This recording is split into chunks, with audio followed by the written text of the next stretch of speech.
ते आपल्याच कुटुंबातील असणारे आदरणीय रामभाऊ कनगरी यांनी हे निमंत्रण माझ्यापर्यंत पोहोचवलेलं आहे. आपल्या गावातील एक अतिशय ज्येष्ठ श्रेष्ठ व्यक्तिमत्व या ठिकाणी आदरणीय दिलीप भाऊ पटारे ही आज आवर्जून उपस्थित राहिले. त्यांनी पाठीमागेही मला एक दिवस कार्यक्रमाला बोलावलं होतं, तेही या ठिकाणी उपस्थित आहे. त्यांनाही धन्यवाद. त्याचबरोबर माझ्या बरोबर आलेले आमच्या सद्गुरू नारायणगिरी महाराज आश्रमाचे विद्यार्थी या ठिकाणी उपस्थित आहेत. त्याचबरोबर गंगापूर वर्ण गायनाच्या क्षेत्रातील एक दिग्गज व्यक्तिमत्व आदरणीय बाबासाहेब महाराज सातपुते या ठिकाणी उपस्थित आहेत. एक वारकरी शिक्षण संस्थेचं कीर्तनाचं रत्न आदरणीय युवा कीर्तनकार गायनाचार्य लक्ष्मणजी महाराज नांगरे हेही या ठिकाणी आज आवर्जून उपस्थित आहेत. त्याचबरोबर आमचे नवीन या क्षेत्रामध्ये गायनाची सेवा देणारे आदरणीय धनाभाऊ जाधव या ठिकाणी उपस्थित आहेत. त्याचबरोबर इकडं आदरणीय गायनाचार्य ज्यांनी नर्मदा परिक्रमा पूर्ण केलेली आहे असे बाळासाहेब पटेल तुवर या ठिकाणी उपस्थित आहेत. त्याचबरोबर विनेकरी आमचे पाचेगावचे असणारे पडवळ डॉक्टर तेही उपस्थित आहे. त्यांनाही धन्यवाद. मृदंगाची सेवा देण्याकरिता आदरणीय आश्रमातील विद्यार्थी विशाल महाराज या ठिकाणी उपस्थित आहेत. माईक सिस्टीम वाले दादा, कमी व्होल्टेज मध्ये सुद्धा तुम्ही सुंदर लावलं, त्याबद्दल तुम्हाला कोटी कोटी धन्यवाद. कारण शेवटी सिस्टीम कितीही मोठी असेल पण तिला जर व्होल्टेजच तेवढं मिळालं नाही तर ते काही करू शकत नाही. अतिशय सुंदर सिस्टीम लावली, तुम्हालाही कोटी कोटी धन्यवाद. आणि माझ्या या सेवेला आरंभ. विठाला विठाला विठाला विठाला विठाला. आज या दोनही व्यक्तींचा हा प्रथम पुण्यस्मरणाचा सोहळा आपण या ठिकाणी साजरा करत आहोत. दादा, या मृत्यू लोकामध्ये जी जी व्यक्ती जन्माला आलेली आहे ना, त्या प्रत्येक व्यक्तीला मरण हे अटळ ठरलेलं आहे. असं मी बोलत नाही. महाराज सांगतात, उपजलिया पिंडा मरण सांगाते. जो जो या मृत्यू लोकामध्ये जन्माला आला त्या प्रत्येकाला मरण हे निश्चित ठरलेलं आहे. परंतु कबीर महाराज एका ठिकाणी वर्णन करत असताना असं म्हणतात की बाबा रे, या मृत्यू लोकामध्ये येत असताना तू रडत रडत जन्माला आलेला आहे. रडत जन्माला आलाय ना, पण जात असताना असं काहीतरी कार्य कर की जाण्याच्या अगोदर या कार्यातून असं काहीतरी जगाला काहीतरी संदेश दे की जाताना सगळं जग तुझ्यासाठी रडलं पाहिजे आणि तू हसत हसत या जगाच्या बाजारातून गेला पाहिजे. उदाहरणच सांगायचं ठरलं तर माझे विश्वमाऊली ज्ञानोबाराय या मृत्यू लोकामध्ये विठ्ठल पंतांनी रुक्मिणी मातेच्या पोटी जन्माला आले आणि आल्यानंतर या मृत्यू लोकामध्ये असं एक अलौकिक कार्य केलं. ज्ञानेश्वरीचा अलौकिक ठेवा या जगाला दिला आणि हसत हसत या जगाच्या बाजारातून समाधी घेतली. महाराज ज्ञानोबारायांना समाधीला जात असतानाचा प्रसंग नामदेवरायांनी वर्णन केलाय. नामदेवराय बोलतात, एका हाताला ज्ञानोबारायांच्या निवृत्तीनाथ महाराजांनी धरलेला आहे, एका हाताला भगवंताने धरलंय आणि समाधीला घेऊन निघालेली आहेत. देव निवृत्ती याने धरिले दोन्ही कर. देव निवृत्ती याने धरिले दोन्ही कर. देव निवृत्ती याने धरिले दोन्ही कर. देव निवृत्ती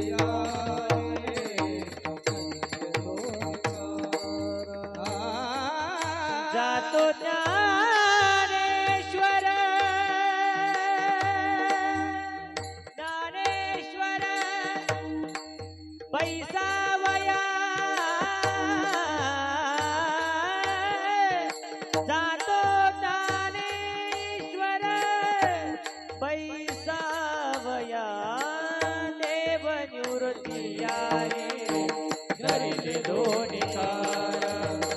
देव निवृत्ती याने धरिले दोन्ही कार.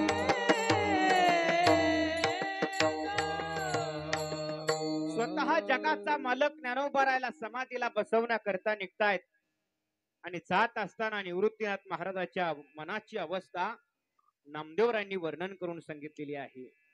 नामदेवराय बोलतात बघा, बांधल्या पेंढीचा सुटला सियाळा तृण रानो माळा पांगले से बांधल्या पेंढीचा सुटला सियाळा.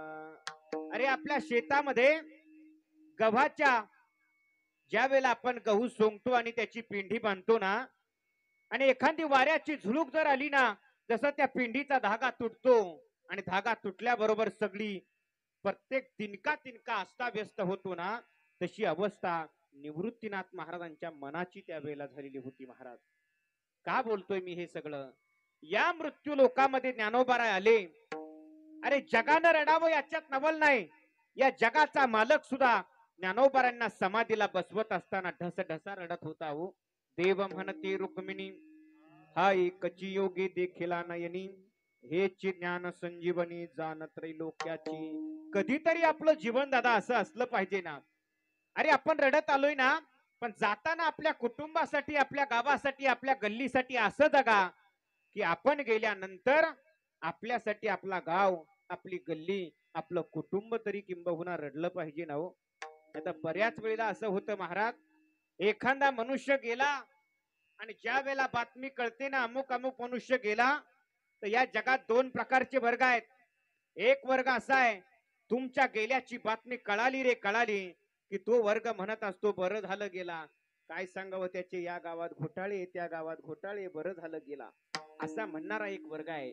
आणि एक वर्ग असा आहे दादा, तुम्ही जर जीवनामध्ये चांगलं वागलेला असाल ना, तर ज्या दिवशी तुमच्या निधनाची बातमी त्याला कळते ना, त्या दिवशी त्याच्या डोळ्यात खळकन पाणी येतं आणि त्याच्या मुखातून शब्द निघतात, जायला नको होती हो, चांगली व्यक्ती होती हो, अजून 10-5 वर्ष जगायला पाहिजे होती हो. हा जो वर्ग आहे ना, हा वर्ग म्हणजे आज या दोघांचं पुण्यस्मरण त्यांचा वर्ग. विठाला विठाला विठाला विठाला विठाला. कारण दादा हा जग, या जगाचा विचार सोडून द्या. रामकृष्ण परमहंस असं वर्णन करतात, हा जग म्हणजे एक प्रकारचा पागलखाना आहे. या जगातला प्रत्येक मनुष्य पागल आहे, म्हणजे वेडा आहे. त्यांनी तर त्या ग्रंथामध्ये वेड्याचे प्रकार पाडलेले आहेत. ते म्हणतात, काही सत्तेसाठी वेडी असतात, काही सौंदर्यासाठी वेडी असतात, तर काही वैराग्यासाठी वेडी असतात. या जगामध्ये काही माणसं अशी आहेत दादा, ती सत्तेसाठी वेडी आहेत.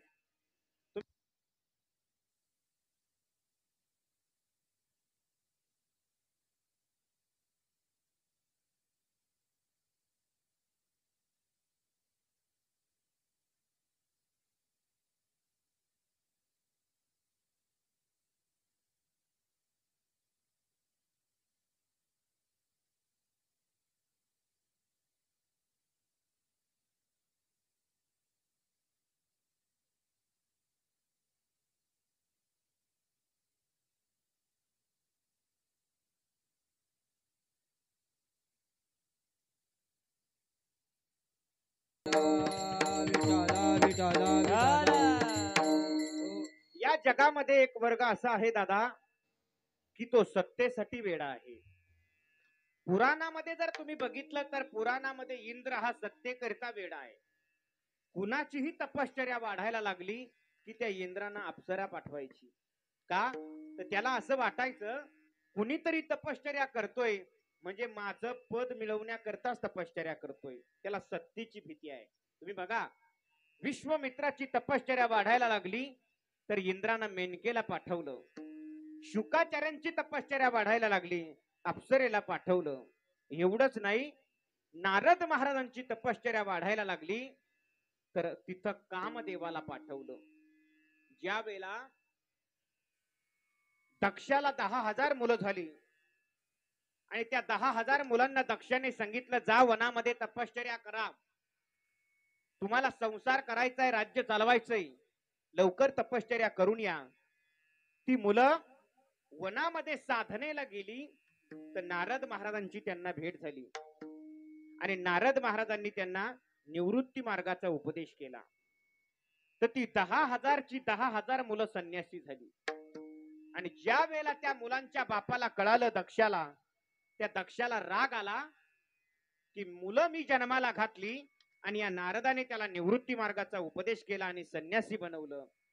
तर त्या दक्षाने रागाच्या भारामध्ये नारदाला शाप दिला. नारदा, माझ्या मुलांना तू निवृत्ती मार्गाचा उपदेश केला, त्यांना संन्यासी बनवलं ना, माझा शाप आहे तुला, आजपासून तुला कळलाव्या ही पदवी प्राप्त होईल आणि तू एका जागेवर कधीही स्थिर राहणार नाही. हा शाप कोणी दिलेला आहे? दक्षाने दिलेला आहे, नारदाला दिलेला शाप आहे. मग आता ऐका, तेव्हापासूनच नारदाला कडीचा नारद म्हणण्याची प्रथा सुरू झाली.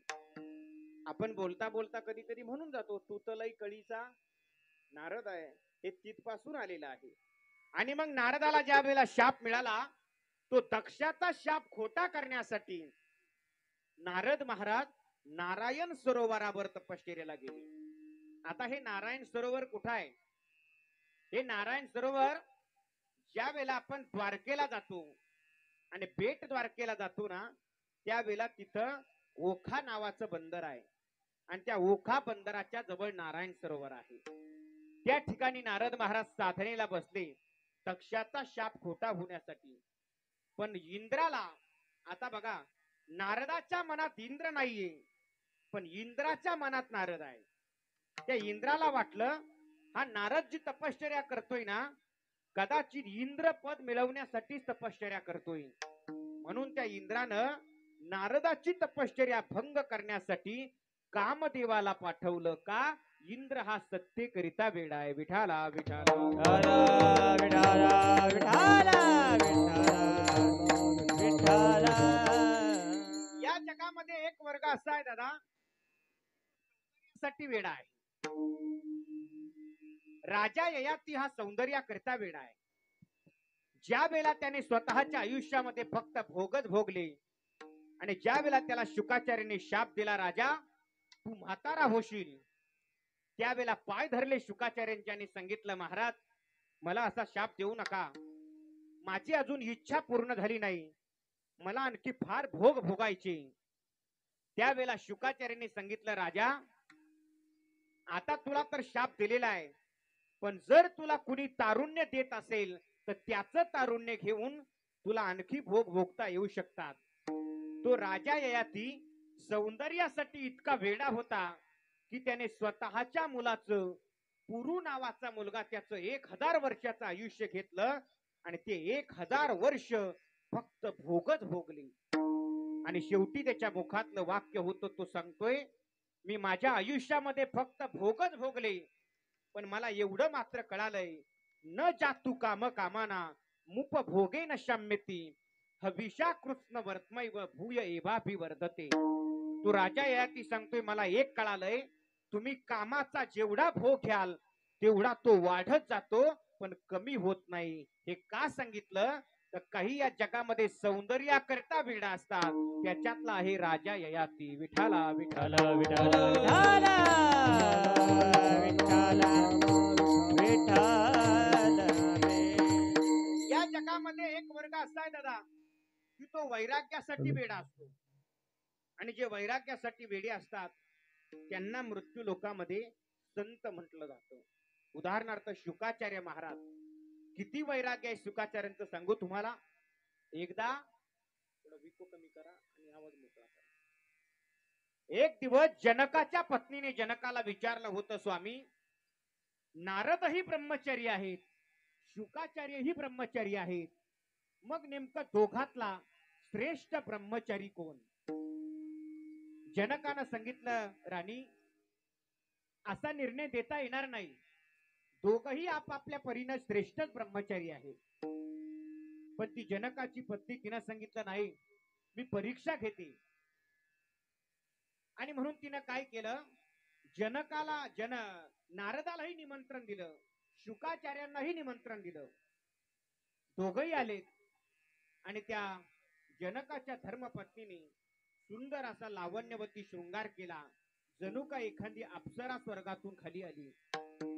आणि ज्या वेळेला शुकाचार्य आणि नारदांना तिने एका झोपाळ्यावर बसवलं आणि हे दोघं झोपाळ्यावरती बसलेले असताना ती जनकाची पत्नी अगदी नटून थटून त्या झोपाळ्यावर दोघांच्या मध्ये जाऊन बसली. दोघांच्या मध्ये जाऊन बसल्याबरोबर नारद महाराज तिथून उठले आणि बाजूला गेले. का? कारण नारद महाराज सांगतायत, भागवत सांगतायत, दारवी मपी न स्पृजेत. संत भाषांतर करताना सांगतायत, काष्टा या पाशाना मृत्युकेच्या. मी ब्रह्मचारी आहे आणि एका स्त्रीचा स्पर्श कसा करावा म्हणून नारद महाराज उठून बाजूला झाले. पण त्या देवीच्या शेजारी शुकाचार्य बसलेले आहेत. शुकाचार्य आपल्या मस्तीमध्ये मस्त आहेत, डोळे बंद आहेत आणि भगवंताचं चिंतन चालू आहे. आणि त्यावेळेला जनकाच्या पत्नीनं देवीनं जनकाला निर्णय दिला की स्वामी, खरा ब्रह्मचारी जर कोण असेल तर ते शुकाचार्य आहेत, माझ्या शेजारी बसलेले. याचं कारण असं, नारदाला अजून त्याच्या ब्रह्मचार्याविषयी शंका आहे म्हणून तर ते उठून बाजूला झाले. पण या शुकाचार्यांच्या शेजारी एक स्त्री बसली, याचं सुद्धा यांना भान राहिलेलं नाहीये. इतके ते भगवंताच्या समाधीमध्ये मग्न आहेत. याचा अर्थ खरे ब्रह्मचारी शुकाचार्य आहेत. मग एवढं मोठं वैराग्य शुकाचार्यांचं, एवढं मोठं वैराग्य. आणखी तुम्हाला वैराग्य सांगू, ज्या वेळेला शुकाचार्य महाराज आईच्या उदरातून जन्माला आले, आल्याबरोबर अरण्यामध्ये साधनेला निघून गेले, तर शुकाचार्यांची तपश्चर्या भंग करण्यासाठी इंद्रानं एका अप्सरेला पाठवलं. त्या अप्सरेचं नाव होतं उर्वशी. ती उर्वशी नावाची अप्सरा शुकाचार्यांच्या समोर आली आणि वेडेवाकडे चाळे करू लागली. शुकाचार्य डोळे बंद आहेत आणि आपल्या समाधीमध्ये मग्न आहेत. काही केल्या शुकाचार्य तिला भाळत नव्हते. अखेरता देवीनं काय केलं, स्वतःच पोटच फाडलं. आता आपलं पोट जर फाडलं तर याच्यातून जंतू नरक मुताने भरली रे, दुर्गंध बाहेर येईल. पण ती अप्सरा आहे, ती इंद्राच्या दरबारात राहणारी अप्सरा आहे आणि त्या ठिकाणी अमृत पिण्याकरिता आहे. त्यामुळे तिनं पोट फाडल्याबरोबर त्या पोटातून सुगंध बाहेर आला आणि तो सुगंध ज्या वेळेला शुकाचार्यांच्या नासिकापर्यंत गेला, शुकाचार्यांनी डोळे उघडले आणि एक टक नजरेनं त्या उर्वशीकडे पाहू लागले. त्या उर्वशीला वाटलं मला भाळले. ती उर्वशी म्हणते, काय शुका, भाळलास का मला? त्यावेळेला शुकाचार्य सांगतात, नाही ग, मी तुला भाळलो नाही. मी मनामध्ये असा विचार करत होतो, मी त्या व्यास पत्नीच्या पोटामध्ये 12 वर्ष राहिलो. किती दुर्गंध होता त्या आईच्या पोटामध्ये. मग मी मनामध्ये असा विचार केला, 12 वर्ष त्या व्यास पत्नीच्या पोटात राहण्यापेक्षा 12 वर्ष जर तुझ्याच पोटात राहिलो असतो तर किती बरं झालं असतं. का? पर्यायानं त्या उर्वशीला सुद्धा आई म्हणून संबोधलं. एवढं मोठं शुकाचार्यांचं वैराग्य आहे महाराज. आणि त्यांनाच या मृत्यू लोकामध्ये संत म्हणतात. विठाला विठाला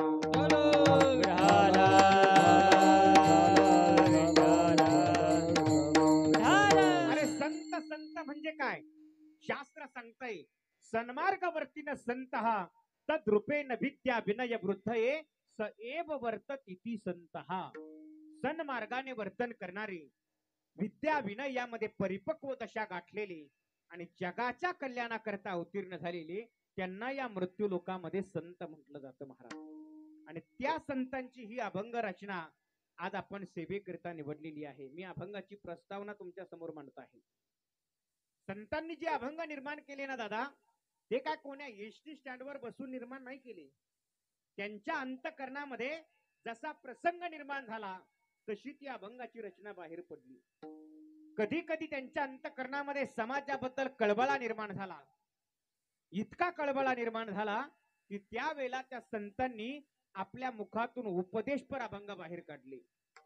तो उपदेश सुद्धा महाराज इतका खाली येऊन केला, इतका खाली येऊन केला की तुकोबारांनी जगाला अगदी पायाला लागून उपदेश केला. लागोनिया पाया विनवितो तुम्हाला, लागोनिया पाया विनवितो तुम्हाला, लागोनिया पाया विनवितो तुम्हाला, लागोनिया पाया विनवितो तुम्हाला.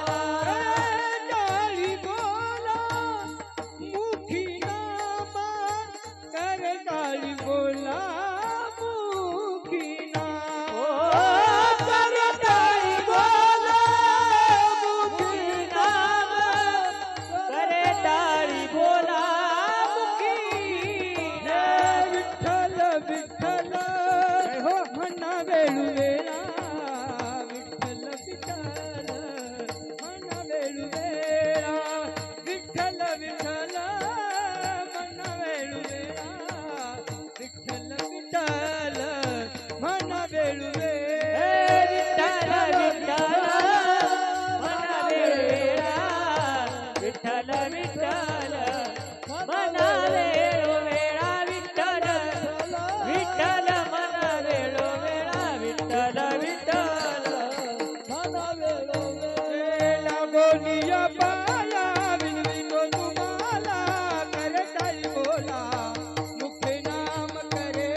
लागोनिया पाया तुम्हाला करे टाळी बोला मुखी नाम करे टाळी बोला मुखी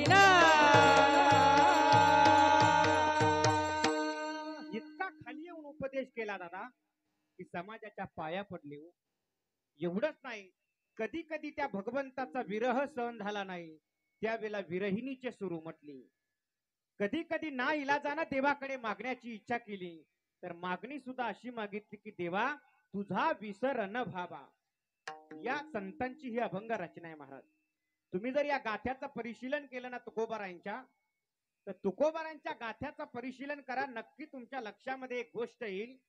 तुकोबारायांची जी गाथ्यातली भाषा आहे ना, ती भाषा जग रहाटीच्या विरुद्ध आहे.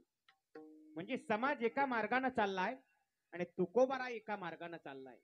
कारण शास्त्र असं सांगतंय, जो पोहोचलाय त्याला मार्ग विचारावा, जो चाललाय त्याला मार्ग विचारू नये. आपण रस्त्याने जाणाऱ्याला मार्ग विचारतो, पोहोचलेल्याला मार्ग विचारत नाही. पण संतांचं तसं नाही.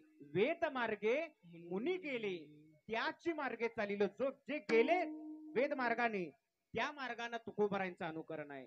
आणि आपलं अनुकरण सांगू तुम्हाला, अधपतनाकडे आपला जाणं आहे. मी का बोलतोय, आपलं आणि संतांचं याच्यामध्ये बराच फरक आहे महाराज. संतांची भाषा वेगळी आहे. संत एका मार्गाने चालले, आपण एका मार्गाने चाललोय. तुम्हाला मी उदाहरण म्हणून सांगतो ऐका. आज सगळं जग उपाधी वाढवण्याच्या पाठीमागे लागलेलं आहे. प्रत्येकाला असं वाटतं एक जमीन घेतली आता दुसरी जमीन झाली पाहिजे, एक घर बांधलं आता दुसरं झालं पाहिजे, एक प्लॉट घेतला दुसरा प्लॉट झाला पाहिजे.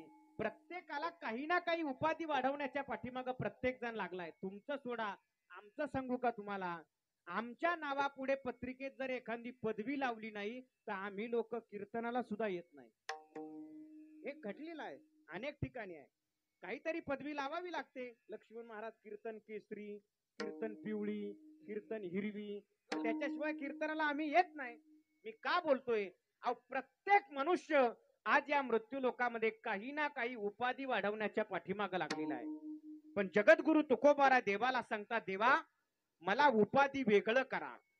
कारण जसे तुम्ही आहात ना, उपाधी वेगळे तुम्ही निर्विकार, काहीच संसार तुम्हा नाही, ऐसे मज करोनी ठेवी नारायणा. म्हणजे इथेही तुकोबारांची भाषा जगाच्या विरोधात आहे. सगळं जग उपाधीच्या पाठीमागे लागलंय आणि तुकोबारा देवाला म्हणतात, देवा मला उपाधी रहित बनवा. विठाला विठाला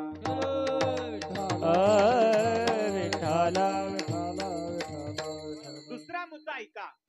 आज सगळं जग श्रीमंत होण्याच्या पाठीमागे लागलंय. प्रत्येक जण श्रीमंत होण्यासाठी प्रयत्न करतोय महाराज. त्याचं कारण आहे, या जगामध्ये तुकोबाराय सांगतात प्रत्येक जण श्रीमंत होण्यासाठी का प्रयास करतो, याचं प्रमुख कारण महाराजांनी सांगितलंय बघा. धनवंता लागी धनवंता लागे सर्व मान्यता हे जगी, सर्व मान्यता हे जगी, सर्व मान्यता हे जगी, सर्व मान्यता हे जगी, सर्व मान्यता हे जगी, सर्व मान्यता हे जगी. हे धनवंता लागी सर्व मान्यता हे जगी, सर्व मान्यता हे जगी, सर्व मान्यता हे धनवंता लागे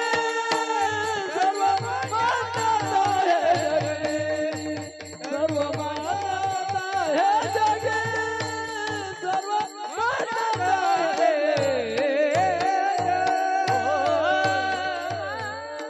तुकोबाराय सांगतात प्रत्येक मनुष्य साठी प्रयास करतोय. याचं कारण आहे, या मृत्यू लोकांमध्ये श्रीमंताला मान आहे. पण देव इतका हुशार आहे महाराज. देव काय करतो माहितीये का, देव ज्याला धन देतो ना दिलीप,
आहे जीव जीवाचा संघ, एक आहे जीव संतांचा संघ आणि 4 नंबरला आहे जीव देवाचा संघ. मग नेमका आम्ही संघ करायचा कोणाचा? पहिला संघ आहे जीव जडाचा संघ. जड जड म्हणजे काय? जड या शब्दाचा अर्थ आमच्या वेदांत शास्त्रामध्ये संसाराला जड म्हणतात. आता सांगा, जीवानं संसाराचा संघ केला, सुख मिळेल का हो? हा, जीवानं संसाराचा संघ केला, सुख मिळेल का? कारण याला बोर्ड लावलेला आहे संसाराला, दुःखालयम शाश्वत. जसं आपल्याला बोर्ड असतो ना गावात, औषधालय म्हणजे औषधाचं भांडार, पुस्तकालय म्हणजे पुस्तकाचं भांडार, ग्रंथालय म्हणजे ग्रंथाचं भांडार, तसं दुःखालय म्हणजे दुःखाचं, या संसाराला बोर्ड लावलेला आहे दुःखालय. महाराज याच्या पुढे सांगू तुम्हाला, माझे गुरुजी तर असं म्हणायचे, बाबा हो, हा जो संसार आहे ना, हा संसार जागृतीमध्ये जाऊ द्या, पण हा संसार माणसाला स्वप्नात सुद्धा सुख देत नाही. स्वप्नात सुखाचा विचार नाही कोठे, सुखाचा विचार नाही कोठे, सुखाचा विचार नाही कोठे. दुःख बांधवडी आहे हा संसार, सुखाचा विचार नाही कोठे, सुखाचा विचार नाही कोठे. दुःख बांधवडी सुखाचा विचार, सुखाचा विचार नाही को. या संसारात सुखाचा विचारच नाहीये दादा. मी सांगितलं तुम्हाला, जागृती जाऊ द्या, स्वप्नात सुद्धा हा संसार माणसाला सुख देत नाही देत. तुम्हाला पटवून देऊ का? एका उदाहरणाने पटवून देतो. काय झालं, एक मुलगा मुंबईला राहत होता. आता लग्न ठरलं म्हणून गावाकडे आला. कारण आजकालची पोरं या फंद्यात पडत नाही, हम दो आणि हमारे दो आणि पहिले दो जाने दो वृद्धाश्रम, है का नाही? हा, मुंबईला होता, गावाकडे लग्न ठरलं म्हणून आला. आता लग्न झाल्याबरोबर बायकोला घेऊन परत मुंबईला गेला. परत मुंबईला, आता मुंबई म्हणजे कंजेस्टेड, जागेची कमतरता आहे तिथे. यानं 10 बाय 10चा रूम घेतला, भाड्यानं भाडोत्री रूम घेतला आणि मग तो संसार सुरू झाला त्याचा. आणि मग लाटणं, पोळपट, फ्रीज, मिक्सर, कूलर सगळं काही साहित्य आणलं आणि सगळा संसार सुरू झाला. संसार सुरू झाला. एक दिवस ऑफिस वरनं लवकर घरी आला. दोघा पती पत्नींनी जेवण केलं आणि पलंगावरती गप्पा मारत बसले. गप्पा सुरू झाल्या आणि हा बायकोला म्हटला, का ग, आता आपला संसार सुरू झालाय, पण आपल्याला जर मुलगा झाला तर त्याला झोपवायचं कुठं? आता फक्त गप्पा चालल्या यांच्या. मुलगा झाला तर त्याला झोपवायचं कुठं? आता ती हुशार होती, ती म्हणे काय अडचण नाही, तुम्ही थोडं पलीकड सरका, मी थोडं अलीकड सरकते, मधी झोपू. झोपवलं. एवढ्यावरही तो थांबला नाही. तो म्हटला, का ग, त्याच्यानंतर जर आपल्याला जुळे झाले, मग तुम्हाला जुळे कळते का? आवळे जावळे, ट्विन्स ट्विन्स, है का नाही? मग ती म्हणती काय अडचण नाही, होऊ द्या ना, जुळे जरी झाले ना, तुम्ही थोडं आणखी पलीकड सरका, मी थोडं आणखी अलीकड सरकते, मध्ये झोपू. झोपवले दोघं ते. आता किती झाले सगळे? 4 कसे होतील? पहिला 1 आणि हे जुळे 3च झाले ना, है का नाही? आणि मग आता त्यानं थांबावा ना एवढ्यावर. तेवढ्यावरही थांबला नाही. तो म्हटला, का ग, याच्यानंतर जर एखादं कन्या रत्न झालं, मग आता ती हुशार होती, ती म्हणे काय अडचण नाही, होऊ द्या ना, तुम्ही थोडं आणखी पलीकड सरका, मी थोडं आणखी अलीकड सरकते, मध्ये झोपू. हा पलीकड सरकायला गेला, पण पलंग संपलेला होता. जसा वर्ण खाली धाड आदळला, असाच आदळला. आदळल्याबरोबर त्याचं कमरेचं हाड मोडलं. त्याला आता श्रीरामपूरला न्यायला आपल्याला दवाखान्यात वेळ नाहीये. मला फक्त एवढंच प्रांजळ मनानं उत्तर सांगा, प्रांजळ मनानं सांगा, त्या माणसाचं जे कमरेचं हाड मोडलं, ते झालेल्या पोरानं मोडलं का नाही झालेल्या पोरानं मोडलं? मावशा हो, झालेल्यानं मोडलं का नाही झालेल्यानं मोडलं? नाही झालेलं ना. मग आता विचार करा जरा, नाही झालेले जर कमरेचे हाड मोडीत येत तर झालेले काय कीर्तनात टाळ घेऊन उभं राहतील का? विठाला विठाला विठाला विठाला विठाला. ऐका, जीवानं संसाराचा संग केला, हा संसार स्वप्नात सुद्धा माणसाला सुख देत नाही महाराज. ठीक आहे महाराज, आम्ही संसाराचा संग नाही करणार. मग महाराज आम्ही जीवानं जीवाचा संग केला तर चालेल का? म्हणजे मीही जीव आहे, समोरचाही जीव आहे, पण उदाहरण असं आहे, मी सुद्धा दुःखीच आहे आणि समोरचा जीव सुद्धा दुःखीच आहे ना. कोण सुखी आहे इथं? हा, तुम्ही स्वर्गातला राजा इंद्राला सुद्धा जाऊन विचारा, नचेंद्रस्य सुखम किंचित न सुखम परिवर्तिन. हा, अरे इंद्राला जरी जाऊन तुम्ही विचारलं ना, तू सुखी आहे का, इंद्र सुद्धा म्हणेल मी दुःखी आहे. इथं कोणी सुखी नाही दादा. मग मीही दुःखी आहे आणि तुम्हीही दुःखी आहात. मग दोन दुःखी जीव जर एकत्र आले तर एक सुखी परमात्मा निर्माण होत नाही, हा शास्त्राचा सिद्धांत आहे. आता दोन दुःखी जीव एकत्र आले, सुख कसं मिळेल हो? किंवा हे नसेल पटलं तुम्हाला सोपं सांगतो, पटकन सांगा. तिखट अधिक तिखट बरोबर गो हा? तिखट. गोड अधिक गोड बरोबर गोड. आंबट अधिक आंबट बरोबर हा? मूर्ख अधिक मूर्ख बरोबर महामूर्ख, आहे का नाही? मूर्ख अधिक मूर्ख बरोबर महामूर्ख. पटकन म्हणायचं बिंदात, माझ्या कीर्तनात बोलायचं बिंदात. मूर्ख अधिक मूर्ख बरोबर महामूर्ख. खरं सांगा मला बाबा, 1000 मूर्ख एकत्र आले, एक शहाणा होईल का? हा? नगर जिल्ह्यातले 1000 मूर्ख एकत्र केले, एक शहाणा होईल का? काही काही मूर्ख तर मूर्खपणाची पराकाष्ठा करतात बुवा. तुम्हाला कळलं तर बघा, थोडं 4Gच्या रेंज आहे का? एक मूर्ख नाव्याकडे दाढी करायला गेला आणि नाव्याकडे दाढी करायला गेल्यावर या मूर्खा नाव्याला कशाला काय विचारावं? पण या मूर्खानं नाव्याला विचारलं, का रे नावी दादा, तू किती वर्षापासून दाढ्या करतो? नावी म्हणे काय नाही, जवळजवळ 14-15 वर्षापासून दाढ्या करतो. मग या मूर्खानं गप असाव ना. त्या नाव्याला म्हणे, का रे नावी दादा, 14 वर्षात तुला कधी 14 वर्षात तुला कधी गाढवाची दाढी करायचा प्रसंग आला का? कशाची? गाढवाची दाढी करायचा प्रसंग 14 वर्षात तुला कधी आला का? नाव्याला विचारलं या मूर्खानं. त्या नाव्यानं सांगितलं, अजिबात नाही, हा पहिलाच टाइम आहे. मला कळलं तर बघा, हे कळण्याकरता थोडं तीक्ष्ण कान लागतात. मी का बोलतोय? हे मूर्ख आहेत महाराज. असे किती मूर्ख एकत्र आले तर शहाणा होईल का? दुसरं उदाहरण सांगतो. एक मूर्ख इकडनं निघाला आणि एक मूर्ख तिकडनं आला. इकडचा मूर्ख हातामध्ये पिशवी घेऊन निघाला आणि पिशवीत अंडे होते. मग हा मूर्ख त्या समोरच्या मूर्खाला विचारतो, ए मूर्खा, या पिशवीत काय आहे हे जर तू मला सांगितलं तर याच्यातले अंडे मी तुला देणार. एवढ्यावरही थांबला नाही. तो म्हटला, हे अंडे किती आहे हे जर सांगितलं तर 8च्या 8 तुला देणार. एवढ्यावरही थांबला नाही. तो म्हटला, ते कशाच्या हे जर सांगितलं तर ती कोंबडी सुद्धा तुला देणार. तरी पुढचा मूर्ख म्हणतो, मला उत्तर सांगायला पर्याय सांगतोय, कान थोडा टिकू का? सगळे उत्तर तुला त्याच्यातच सांगितले ना. आता मला सांगा, असे 1000 मूर्ख एकत्र आले, एक शहाणा होईल का बाबा? तसंच आहे, दोन दुःखी जीव जर एकत्र आले ना दादा, एक सुखी परमात्मा निर्माण होत नाही. म्हणून महाराज सांगतात, बाबा रे, जीवानं जीवाचा संग करू नका, कारण जीव हा परिपूर्ण नाही. विठाला विठाला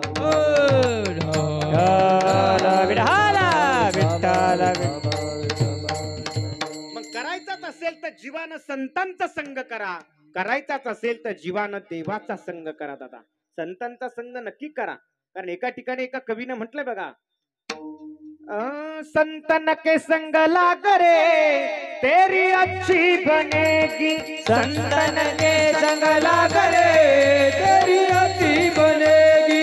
संतन के संग लाग रे तेरी अच्छी बनेगी. संतन के संग लाग रे तेरी अच्छी बनेगी. अच्छी बनेगी तेरी बिगड़ी बनेगी. अच्छी बनेगी तेरी बिगड़ी बनेगी. अच्छी बनेगी तेरी बनेगी. संतन के संग लाग रे तेरी अच्छी बनेगी. संतन के संग लाग रे तेरी अच्छी बनेगी. संतन के संग लाग रे तेरी अच्छी बनेगी. संतन के संग लाग रे तेरी अच्छी बनेगी. संताचा संग करा दादा. आता आणखी तुमचा एक गैरसमज काढून टाकतो. संत वेगळे, संत वेगळे, महाराज वेगळे बरं का. काही काही लोक आम्हाला मध्ये, महाराज आमच्या घराला तुमचे पाय लागू द्या ना. मी म्हणलं तू वायली निघायचं का? अरे आमचे पाय आमच्या घराला लागत नाही, तुझ्या घराला लागले तू घरी राहशील का? हा? महाराज वेगळे आणि संत वेगळे दादा. म्हणून करायचाच असेल तुम्हाला संतांचा संग करा, करायचाच असेल तुम्हाला देवाचा संग करा दादा. बाकीचे संघ करू नका. आणखी प्रचंड संघ आहे. आपल्याकडे वेळ आहे, चिंतनात आपल्याला अभंगात घुसायचंय म्हणून तुम्हाला 2-3 संघ सांगून जातो. एक आहे देहसंग. महाराज सांगतात आम्ही कुणाचा संघ नाही करणार, पण हा देहसंग टाकता येत नाही ना. देहसंग टाकता येईल का तुम्हाला? माणसं महाराज, मी एका गावाला कीर्तनाला गेलतो. मी घरी गेल्याबरोबर कॉटवर पडलेले बाबा होते असे. मला पाहिल्याबरोबर मला म्हणे महाराज बरं झालं आलं, या या या बसा. आणि मला म्हणू लागले महाराज काय सांगावं तुम्हाला, 5 वर्ष झाले म्हटले संडास इथं, लघवी इथं, जेवण इथं. 5 वर्षापासून एका जागेवर पडून आहे. मला फक्त एवढंच सांगा मला मरण कधी येईल. मी म्हटलं बाबा वर जागा शिल्लक नाही हो, कोरोना काळापासून खूप रेलचेल चालू आहे, वर जागा शिल्लक नाही. मग मला म्हणे महाराज वर जागा कधी शिल्लक होईल. म्हटलं मला टपाला आलं का तुला कळवतो मी, काय का नाही. माणसं महाराज वैतागली. देह जरी मिळालेला असला ना तुम्हाला, तरी या देहाला काही काही लोक वैतागली, मरणाची वाट पाहतायत महाराज, पण मरण येत नाही. आणि देव इतका हुशार आहे महाराज. आता माग कोणता रोग आलता? कोरोना, आहे का नाही. त्याच्या आधी पण एक रोग आलता होता, कोणता? फ्लू, स्वाईन फ्लू, आहे का नाही. Swine flu. आता लोक काय झाले, रोग आला का लोक म्हणतात नवीन रोग आला, नवीन रोग आला. रोग नवीन नसतो, रोग जुनाच असतो. फक्त देवानं काय केलेलं असतं, त्याला थोडा मुलामा लावून पाठवलेलं असतं. मुलामा लावून पाठवतो देव. तुम्ही पहा माग स्वाईन फ्लू आला बरोबर, लोक म्हणे नवीन रोग आला, नवीन रोग आला. नवीन नव्हता हो, तो जुनाच होता. शब्द काय आहे त्याचा? रोगाचं नाव काय? स्वाईन. स्वाईनला यस आहे सुरुवातीला. काय आहे? यस लावलेला. देवानं तेवढंच काम केलं, फक्त त्याला यस लावला आणि वरून पाठवून दिला. तुम्हाला जर कळत असेल तर बघा, स्वाईनचा यस बाजूला करा, खाली काय शिल्लक राहतं? स्वाईनचा यस बाजूला करा, खाली शिल्लक राहतं वाईन. काय शिल्लक राहतं? मग देव म्हणतो नाही वाईन ना मेले तर ते स्वाईन ना मरतील. विठाला विठाला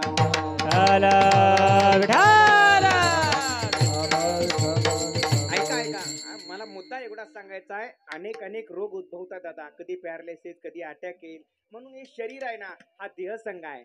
पण महाराज सांगतात हा देहसंग टाकता येत नाही.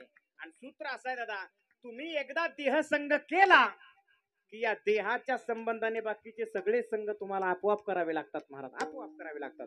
पटकन सांगून मी पुढे जातो, मला दुसऱ्या चरणाकडे यायचंय अभंगाच्या. एकदा देहसंग केला की तुम्हाला न सांगता पुढचा संघ येतो, त्याला म्हणतात पत्नी संघ. पत्नी संघ केला की पुढचा संघ आपोआप येतो, कुठला? पुत्र संघ, आहे का नाही. महाराज बोलतात बघा, स्त्री पुत्र संघाबद्दल बोलत असताना रामदास स्वामी वर्णन करतात, ज्या कारणे केले सायास, ज्या कारणे केले नवस, ते पुत्र पितयास मारिती पहा. रामदास स्वामी म्हणतात अरे मुलगा भावा म्हणून नवस केले, 2 पायाचं 4 पायाचं, थेट गुजरात पर्यंत गेला. अहो काय मुलगा झाला. आणि मुलगा झाला, ज्या मुलासाठी नवस केले ना, तोच मुलगा पुढे चालून ते पुत्र पितयास मारिती पहा. मुलाने बापच हाता घालून काढला. म्हणून बघा नाथ बाबा सुद्धा वर्णन करताना असं म्हणतात, शिखी पुत्र अंगोठा दाविती, केवळ भ्रांती पुत्र मोही. नाथ बाबा म्हणतात आयुष्यभर बापाने पोराला काम सांगितलं तर पोराने बापाला असा अंगठा दाखवला. आयुष्यभर काम सांगितलं, पोराने बापाला असा अंगठा दाखवला. आणि बाप मेल्यावर पाणी पाजायला सुद्धा असाच अंगठा दाखवला ना महाराज. म्हणून महाराज पुत्र संघ करायचा असेल तर चांगला करा, की ज्या मुलाने आपला बाप गेलाय ना, त्या मुलाने आपल्या बापाचा हा वर्ष श्राद्ध कमीत कमी साजरा केला पाहिजे ना महाराज. अशी तरी मुलं चांगली पाहिजे. नाही तर काही काही मुलं अशी आहे, आपल्या बापाचा वर्ष श्राद्ध 10वा सुद्धा करायला तयार नाही. विठाला विठाला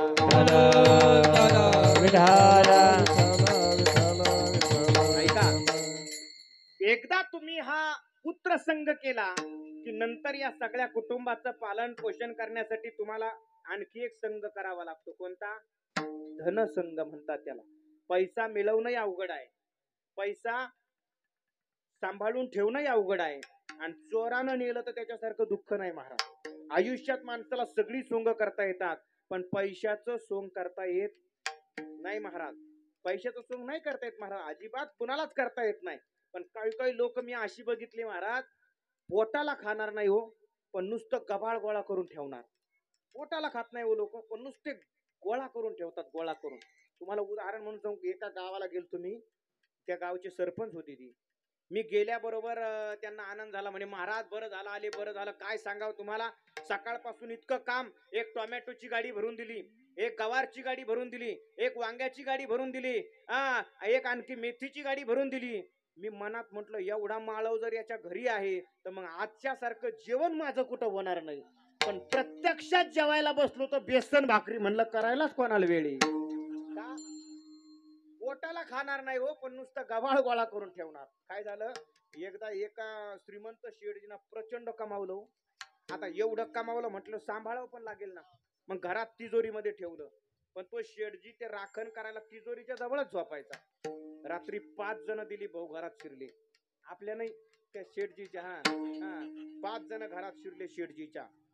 2 जण तिजोरी खोलतायत, एक जण शेठजीच्या डोक्याजवळ, एक जण पायाजवळ, एक तर शेठजीच्या डायरेक्ट छाताडावरच बसला. चाकू घेतला, शिर्डीच्या नरड्यालाच लावला. काढ चावी. शेठजीना जसे डोळे उघडले, हा सुख सोहळा स्वर्गीना. हा सुख सोहळा. शेठजी असे म्हणले का हा सुख सोहळा स्वर्गी नाही? महाराज चट नेलं शेठजीचं सगळं काढून. मी का बोलतोय तुम्हाला हे महाराज, धन मिळवणं कठीण आहे, सांभाळणं कठीण आहे, आणि चोरानं नेलं तर त्याच्यासारखं. पण मी सांगितलं तुम्हाला, लोक पोटाला खात नाही, नुसतं कमावून ठेवतात. काय झालं बाबा, एक मनुष्य मुंबईला गेला. मुंबईला काय नाही हो, नुसता एक लोटा घेऊन गेला, लोटा. आणि त्यानं मुंबईला जाऊन कुठला मार्ग अवलंबवला, वाईट मार्गाने गेला. आणि वाईट मार्गाने त्यानं अनेक प्लॉट, अनेक बंगले, त्यानं एक 27 लाखाची कियाची गाडी घेतली. त्या 27 लाखाच्या गाडीला 27 मीटर बसवलेले होते. 1 मीटर सांगायचा पुढची गाडी किती वेगात आहे, 1 मीटर सांगायचा मागची गाडी किती वेगात आहे, 1 मीटर सांगायचा ओव्हरटेक करताना किती वेग असावा. 27 लाखाच्या गाडीत बसून तो मनुष्य आपल्या बंगल्यावर आला. गाडीतून उतरला तर बंगल्याच्या दारातच त्याचं कुत्र बांधलेलं होतं. आता त्या कुत्र्याला सांगायला लागला, बघ बघ, अरे तुझ्या समोर मी मुंबईला आलो, काय होतं माझ्याकडं, फक्त एक लोटा.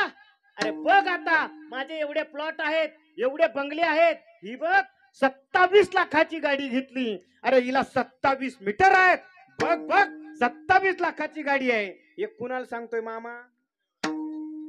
ठेवा, हे कुणाला सांगतोय? कुत्र्याला सांगतोय. बघ 27 लाखाची गाडी घेतली, 27 मीटर आहे तिला. तेवढ्यात त्या कुत्र्याला वाचा फुटली. ते कुत्र म्हटलं, मालक तुम्ही 27 लाखाची गाडी घेतली, तिला 27 मीटर आहे, पण हे मला सांगून काय उपयोग आहे? तुमच्या 27 लाखाच्या गाडीची मला काय किंमत आहे हे तुम्हाला पाहायचं का? फक्त साखळीतून मोकळं करा, वर पाय करून दाखवून देतो. विठाला विठाला.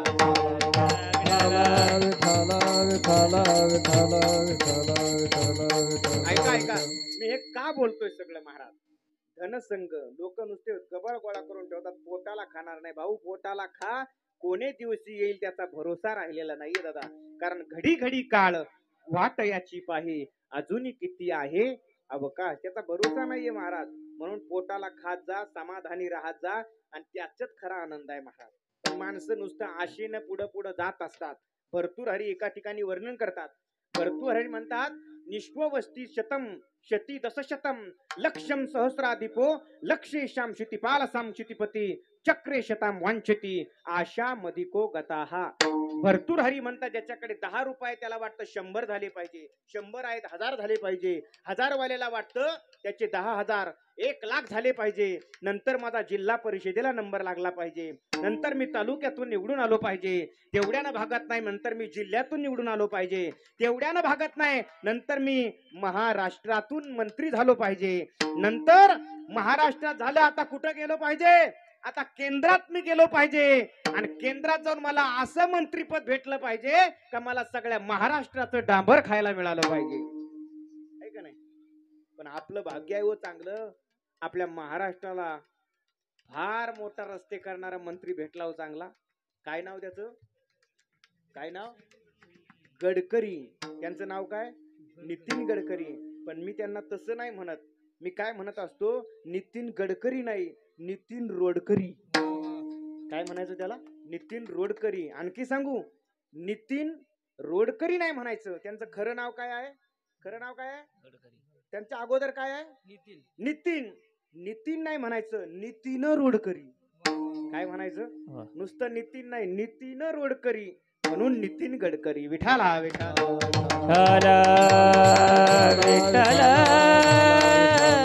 ऐका, म्हणून धनसंग आहे. महाराज बोलतात धनसंग करावा लागतो, आणि धनसंगामध्ये आशा आहे तिथं दुःख मिळतं दादा. महाराज नंतर सांगा. महाराज बोलतात आणखी एक आहे विषय संग. महाराज बोलतात विषय संग करू नका दादा, विषय संग करू नका. 5 प्रकारचे विषय आहेत: शब्द, स्पर्श, रूप, रस आणि गंध. या एका एका विषयामध्ये एक एक प्राणी अडकतो, एक एक प्राणी अडकतो. तुम्हाला सगळे विषय सांगत बसत नाही, एकच विषय सांगतो फक्त. तुम्हाला रस विषय सांगून जातो. तुम्ही मासे पकडणारे लोक पाहिलेत? ते गळ सोडतात ना, गळ पाण्यामध्ये सोडतात की नाही गळ? पण त्या गळाला काय लावलेलं असतं? त्या गळाला एक किडा लावलेला असतो, असतो की नाही? त्याला काय म्हणतात आपल्याकडं? पावसाळ्यामध्ये पडतो वाळा म्हणतात त्याला आपल्याकडं, बरोबर ना? पण तो गळाला तो तुकडा लावलेला असतो, पूर्ण वाळा लावलेला नसतो. तो वाळा घेतात, त्याचे 2 तुकडे करतात. एक तुकडा गळाला लावतात, पाण्यात सोडतात, आणि त्याचा एक तुकडा त्या वाळ्याचा कुठं असतो? वरती असतो ठेवलेला. तो अर्धा तुकडा गळाला लावलेला खाली जातो. त्या अर्ध्या तुकड्याला तो मासा भुलतो, आणि तो मासा त्या तुकड्याला खायला येतो. पण अर्धा तुटलेला तुकडा त्या माशाला उपदेश करतो. त्या माशाला काय सांगतो माहितीये? अरे अरे अरे मत आ तू मेरे लिए. काय म्हणतो तो? अर्धा तुकडा त्या माशाला म्हणतो, अरे अरे अरे मत आ तू मेरे लिए, क्योंकि ऊपर बैठा है तेरे लिए. मत आ तू मेरे लिए, मैं आधा हुआ हूं तेरे लिए, आणि अगर तू आएगा मेरे लिए तो ऊपर बैठा है तेरे लिए. काय? पण तो मासा ऐकत नाही, त्याला पकडतो, आणि पकडल्याबरोबर महाराज बोलतात फुटून या घसा मरण पावे. तो मासा घसा फुटून मरतो. महाराज मी का बोलतोय तुम्हाला? हे विषय आहेत महाराज, हे विषय आहेत, लक्षात ठेवा. आणि आणखी एक तुम्हाला सांगू का? विषय माणसाकडे येत नाही बर का, मनुष्य विषयाकडे जातो. तुम्ही पहा, उंदीर पकडायला तुम्ही पिंजरा लावला, तो पिंजरा उंदराच्या पाठीमागे पळत नाही, पण उंदीर पिंजऱ्यात अडकल्याशिवाय राहत नाही. मासा पकडायला गळ सोडला, गळ माशाच्या पाठीमागे पळत नाही, पण मासा गळाला लागल्याशिवाय. तसंच आहे, आड्यावाला सुद्धा बाटल्या घेऊन आपल्या मागे पळत नाही. का नाही? हे का सांगतोय? विषय आपल्याकडे येत नाही, आपण विषयाकडे जातो. म्हणून महाराज सांगतात विषय संग करू नका. नंतर एक संघ सांगितला, तो संघ असा आहे, त्याला म्हणतात दुर्जनाचा संघ. दुर्जनाचा संघ. महाराज बोलतात नारद भक्ती सूत्रामध्ये नारद महाराजांनी जे सूत्र सांगितलेले आहेत, त्याच्यात एक सूत्र सांगितलेलं आहे. नारद महाराज सांगतात दुसंग सर्वथैव त्याज्यः. दुर्जनाचा संघ टाका. का टाका? कारण त्याचं असं सांगितलंय, दुर्जन लवकर एकत्र येतात, सज्जन लवकर एकत्र येत. दुर्जनाची संघटना लवकर होते, सज्जनाची संघटना लवकर होत नाही. तुम्हाला उदाहरण सांगतो मी. जनकपुरीमध्ये जनक स्वतंत्र आहेत, अयोध्येमध्ये दशरथ राजा स्वतंत्र आहेत, किष्किंधेमध्ये वाली स्वतंत्र आहे. हे तिघ जर एकत्र आले असते ना, तर रावण कधीच संपला असता. पण हे तिघ एकत्र आलेच नाही का? सज्जनाची संघटना लवकर होत नाही, आणि एकटा रावण अख्ख्या लंकेवर राज्य करत होता का? दुर्जनाची संघटना लवकर होते. विठाला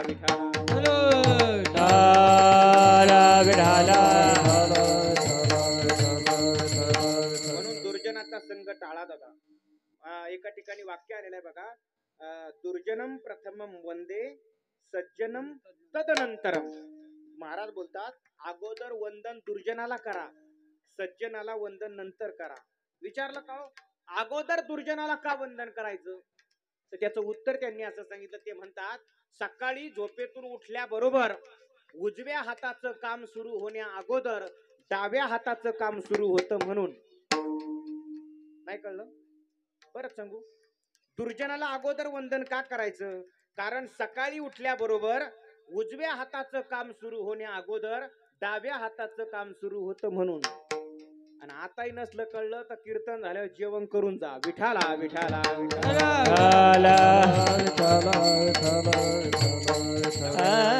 शेवटचा मुद्दा सांगतो आणि माझ्या सेवेच्या पूर्ण विरामाकडे येतो मी. महाराज बोलतात दुर्जनाचा संग करू नका. हे दुर्जन कसे सांगतो तुम्हाला. तुम्ही कोजागिरी पौर्णिमेला 50 लिटर दूध आणा कोजागिरी पौर्णिमेला आणि ते दूध आळवा आणि त्या आळवलेल्या दुधात 50 लिटर आळवलेलं दूध त्या आळवलेल्या दुधात फक्त 2च चमचे ताक टाका. काय होतं? आळवलेल्या दुधात फक्त 2च चमचे ताक टाका. अख्खं दूध फेकून द्यावं लागतं एवढी 2 चमच्यांची ताकद असते. नाही कळालं? अख्खं दूध फेकून द्यावं लागतं एवढी 2 चमच्यांची ताकद असते. जाऊ द्या विठाला विठाला विठाला विठाला विठाल. हे कळायला थोडं 4G 5Gच्या रेंज मध्ये राहावं लागतं. तसं नाही कळत हे लक्षात ठेवा.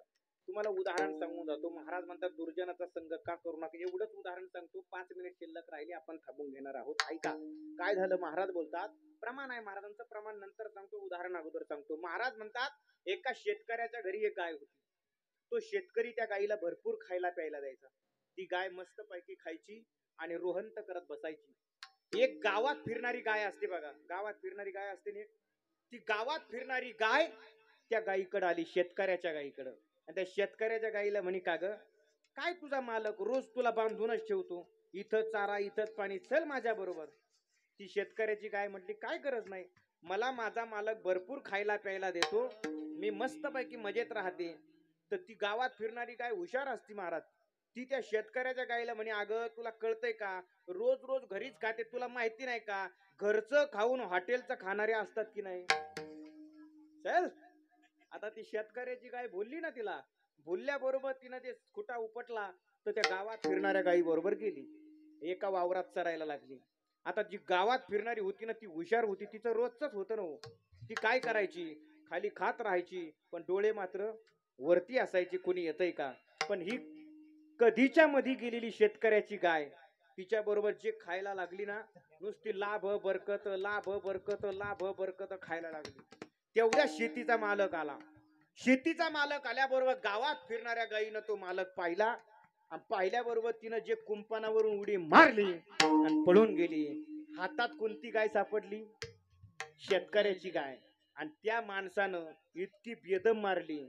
महिना झाला म्हटले मी वाटच बघून होतो. अशी धरली ना अशी बेदम मारली अशी बेदम मारली तर ती शेतकऱ्याची गाय अगदी लंगडत रक्त भंबाळ अवस्थेत लंगडत लंगडत आपल्या मालकाकडे आली. आपल्या मालकाकडे आली. मालकानं त्या गायीला पाहिलं आणि मालक त्या गायीला म्हटला का ग काय गरज होती तुला दुसऱ्याच्या वावरात चरायला जायची. नाही कळलं ना. जाऊ दे माहिती का नाही. का ग काय गरज होती तुला दुसऱ्याच्या वावरात चरायला जायची. आता तुझ्या गळ्यात लोढणं घातल्याशिवाय पर्याय नाही. विठाला विठाला विठाला विठाला विठाला. काय आहे माहिती का आमचे कीर्तन कळण्यासाठी थोडे नजर आणि कान असे तीक्ष्णच ठेवावे लागतात. नाही का नाही. हे याच्यापैकी 50% कळलं. 50% लोकांना नाही कळालं. ते कळल घरी जायचं पत्राच्या पानाकडे पाहत बसायचं आपोआप लक्षात येईल. विठाला विठाला. मला मुद्दा जेवढा सांगायचा. महाराज बोलतात हे जे संघ आहे ना हे संघ करू नका. मग महाराज काय करावं. महाराज बोलतात तुम्ही देवाचा संघ करा. बस झालंय माझं कीर्तन. आता 2 मिनिटात थांबतोय. देवाचा संघ करा. ओ महाराज देवाच्या संगतीमध्ये काय होईल. महाराज बोलतात देवाच्या संगतीत जर तुम्ही गेलात तर परिणाम तुमची चिंताच पळून जाईल. चिंता पळून जाते महाराज देवाच्या संगतीत गेल्यानंतर. तुम्ही भागवत कथा ऐकली असेल तर तुमच्या लक्षात येईल. चिंता देवाच्या संगतीत गेली की पळून जाते. चिंता ते पळाली गोकुळा बाहेरी. गोकुळामध्ये कृष्ण कन्हैया आला तर चिंता पळून गेली. तुम्ही बघा कृष्ण परमात्म्याला मारण्याकरता एक मावशी आली होती. काय नाव होतं तिचं. पुतना मावशी. बरोबर ना. तुमचा परिचय आहे का तिच्याशी. नाही ना. पुतना मावशी आली होती कृष्ण कन्हैयाला मारण्यासाठी. पुतना शब्दाचा अर्थच आहे लक्ष्मण महाराज. पुत म्हणजे पवित्र आणि ना म्हणजे नाशी. जी पवित्र नाही तिला काय म्हणायचं. मग आता हे शरीर आपलं पवित्र आहे का नाही. हे शरीर अपवित्र आहे. मग याला काय म्हणायचं पुत्राच म्हणायचं. मग या अपवित्र शरीराला पवित्र करण्याचे 2च मार्ग आहेत. एक म्हणजे गळ्यात तुळशीची माळ आणि दुसरी गोष्ट हरिपाठ कीर्ती मुखे जरी गाय. या 2ही गोष्टी नसेल तर ही पुतना अपवित्र आहे. मी का बोलतोय मला मुद्दा सांगायचा आहे. कृष्ण परमात्म्याला मारायला पुतना आली. बरोबर. पुतना आल्यानंतर घडला. महाराज म्हणतात लक्ष्मण महाराज ती पुतना ज्या वेळेला गोकुळात आली ना पुतना ज्या वेळेला गोकुळात आलेला लक्ष्मण महाराज त्या पुतनेला पाहून अख्खं गोकुळ भुललं होतं. कारण ती येताना असा सांजाणी करून आली होती, अप्सरेसारखी नटून आली होती महाराज रूप बदलून.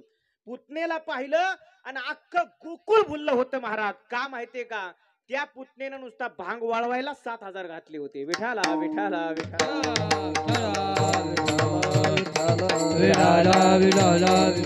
मग आता ऐका, भगवंताला मारायला पुतना आली. लक्ष देऊन ऐका, झालंय कीर्तन. भगवंताला मारायला पुतना आली. देवानं पुतनेला मारलं. परिणाम चिंता ते पळाली गोकुळा बाहेरी. चिंता पळून गेली, पुतनेला मारलं. पण चिंता परत महाबळ भट्टाच्या रूपानं चिंता परत आली. देवानं महाबळ भट्ट पळवून लावला. परत चिंता ते पळाली गोकुळा बाहेरी. तृणावर्ताच्या रूपानं परत चिंता आली. तृणावर्त मारला, चिंता ते पळाली गोकुळा बाहेरी. पण नंतर आगासुराच्या रूपानं चिंता परत आली. आगासूर मारला, चिंता पळून गेली महाराज. नंतर केसी नावाचा दैत्य आला, म्हणजे चिंता परत आली. या सगळ्या उदाहरणाचा अर्थ एकच होतो, पळून गेलेली कधी ना कधी परत येते. पळून गेलेली कधी ना कधी परत नाही घरी आली तर कोर्टात का होईना नक्की येते. विठाला विठाला